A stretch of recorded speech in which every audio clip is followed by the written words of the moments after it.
Hello everyone, আসসালামু আলাইকুম। আচ্ছা বলুন তো সবার কি অবস্থা? দেশের যা পরিস্থিতি তাতে কিন্তু আর রেসিপি করার কোনো আগ্রহই নেই, আর কিছু করারও নেই। যদি কাজ না করি তাহলে তো আর চলবে না। তো চলুন কথা না বাড়িয়ে দেখে নিচ্ছি আজ কি বানিয়ে নিয়েছি। খুব সুন্দর হোমমেড ফুলকো ফুলকো ডোনাট বাসায় বানিয়ে নিয়েছি। বাসায় যদি বানান দেখবেন এরকম নরম তুলতুলে হবে। তো প্রথমে একটা বাটিতে 1/3 কাপ কুসুম গরম দুধের মধ্যে 2 চা চামচ ইস্ট আর 2 টেবিল চামচের মতো চিনি দিয়ে মিক্সড করে 10 মিনিটের মতো রেস্টে রাখবো। অবশ্যই 10 মিনিটের মতো রেস্টে রাখবেন, এতে করে ইস্টটা অ্যাক্টিভ হলে আপনার ডোনাটগুলো অনেক সুন্দর সফট হবে। দিয়ে দিচ্ছি 1.5 কাপ ময়দা, সেই সাথে দিয়ে দিচ্ছি 1 চিমটি বেকিং পাউডার, স্বাদ মতো লবণ আর একটা ডিম। এখন ভালো করে মিশিয়ে নিয়ে হাত দিয়ে একটা সফট ডো তৈরি করে নেব। আর হ্যাঁ, বলে নিচ্ছি অবশ্যই বেকিং পাউডারটা কিন্তু দিয়ে নেবেন, এতে করে রুটিগুলো অনেক সফট হবে। যে কোনো বেকিং আইটেমে যদি 1 চিমটি বেকিং পাউডার দেন, সেটা রুটি হোক, ডোনাট হোক বা নান রুটি হোক, দেখবেন খুব সফট হবে। 1 টেবিল চামচের মতো তেল দিয়ে দিচ্ছি, দিয়ে আবারও হাত দিয়ে ভালো করে মথে নিয়ে এভাবে সফট একটা ডো তৈরি করতে হবে। খুব বেশি নরমও না শক্ত না, তাহলেই কিন্তু ডোনাটগুলো পারফেক্ট হবে। এ তো প্রায় 5-7 মিনিট এভাবে হাত দিয়ে এরকম করে টেনে টেনে মথে নিয়েছি। আর যত ভালো বেশি করে মথবেন ততই সুন্দর সফট হবে। এখন এইভাবে আমি একটু তেল লাগিয়ে নিয়ে বাটিতে রেখে প্রায় 1 ঘন্টার জন্য রেস্টে রেখে দেব।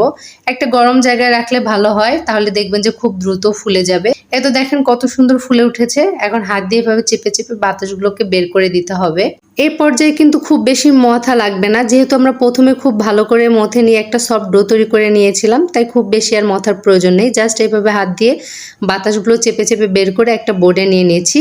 নিয়ে এখন এরকম একটু লম্বাটে আকারে শেপ করে নেব, যাতে ডোনাটগুলো পারফেক্ট সাইজে আসে। আর এই ডোটা দিয়ে প্রায় আপনারা যদি একটু ছোট সাইজের ডোনাট বানাতে চান তাহলে 8 থেকে 10টা হবে। আমি যেহেতু একটু মিডিয়াম সাইজের ডোনাট বানাচ্ছি, তাই আমি এখানে 6টার জন্য শেপ দিয়ে নিচ্ছি।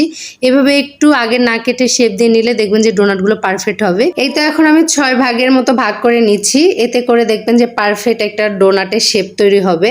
হাতের মধ্যে একটু ময়দা ছিটিয়ে নিয়ে আমি এইভাবে একটা করে লেচির মতো গোল করে শেপ দিয়ে নিচ্ছি, যেভাবে আমরা রুটির লেচি কাটি ঠিক সেভাবেই। এ তো হাত দিয়ে একটু চেপে চেপে এরকম করে একটু চ্যাপটা করে নিচ্ছি। আপনারা চাইলে কিন্তু রুটি বেলানি দিয়েও এরকম করে একটু হালকা রুটির মতো শেপ দিয়ে কুকি কাটার দিয়ে কেটে নিতে পারেন। আমি একটা বোতলের মুখা দিয়ে কেটে নিচ্ছি। এই তো মাঝখানে একটু ছিদ্র করে নিলেই পারফেক্টভাবে শেপগুলো তৈরি হয়ে যাবে। এ তো দেখেন কত সুন্দর পারফেক্ট শেপ হয়েছে ডোনাটের। আপনারা চাইলে কিন্তু এভাবে কুকি কাটার ছাড়াও বোতলের মুখা দিয়ে এরকম করে কেটে নিতে পারেন। এই তো প্রায় আবারও 15 থেকে 20 মিনিটের মতো আমি এটাকে রেস্টে রেখে দেবো, এতে সুন্দর করে ফুলে উঠবে। দেখেছেন কত সুন্দর ফুলে উঠেছে। চলুন এখন ভাজতে চলে যাই। একটা প্যানে পর্যাপ্ত পরিমাণ তেল দিয়ে নিচ্ছি, আর তেলটা খুব বেশি গরম করা যাবে না, মিডিয়াম থেকে লো হিটে গরম করে নিয়ে এর মধ্যে ডোনাটগুলো আস্তে আস্তে ছেড়ে দিতে হবে। খুব বেশি গরম করলে কিন্তু দেখবেন যে ডোনাটগুলো খুব দ্রুত কালার এসে যাবে আর ভেতর থেকে হবে না। পরে দেখবেন যে ঠান্ডা হওয়ার পর অনেক শক্ত হয়ে যাবে, তাই আপনাকে তেলটা এরকম হালকা আস্তে গরম করে নিতে হবে। এই তো এখন আমি ডোনাটগুলোকে এক এক করে ছেড়ে দিচ্ছি। যদি আপনারা তেলে এভাবে ডোনাটগুলো ছাড়তে ভয় পান, তাহলে কিন্তু ওই বেকিং পেপারের কাগজ সহ তেলে দিতে পারেন। পরে একটু হয়ে আসলে আপনি একটা চিমটির সাহায্যে পেপারগুলো তুলে নিলেই হবে। ঠিক এইভাবে একটা কাঠি দিয়ে আমি চেক করে নিচ্ছি যে কালারটা পারফেক্ট এসেছে কিনা। এই তো দেখেন এক পিঠ হয়ে গেছে। এখন আমি এগুলোকে উল্টে দিচ্ছি।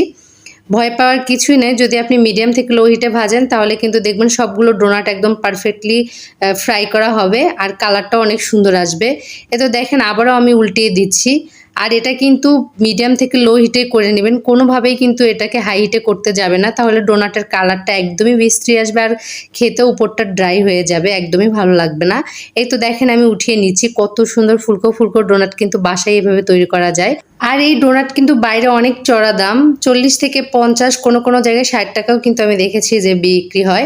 আপনি মাত্র 1.5 কাপ ময়দা দিয়ে আর একটা ডিম, কিছুটা দুধ দিয়ে কিন্তু এত সুন্দর হোমমেড ডোনাট বাসায় তৈরি করে নিতে পারেন।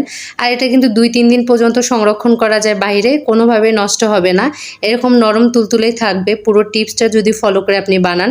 এ তো আমি একটু আইসিং সুগার উপর থেকে দিয়ে নিচ্ছি। আপনারা চাইলে ড্রাই কোকোনাট বা সুগারের উপরেও কোট করে নিতে পারেন। আমি একটু আইসিং সুগার দিয়ে নিলাম, এতে করে টেস্টটা ভালো লাগবে। এই তো এখন একটা ছিঁড়ে দেখাচ্ছি, দেখেন কতটা ভেতরটা সফট এবং তুলতুলে হয়েছে। আসলে কিন্তু এটা অনেক মজার, একবার বাসায় বানিয়ে দেখবেন।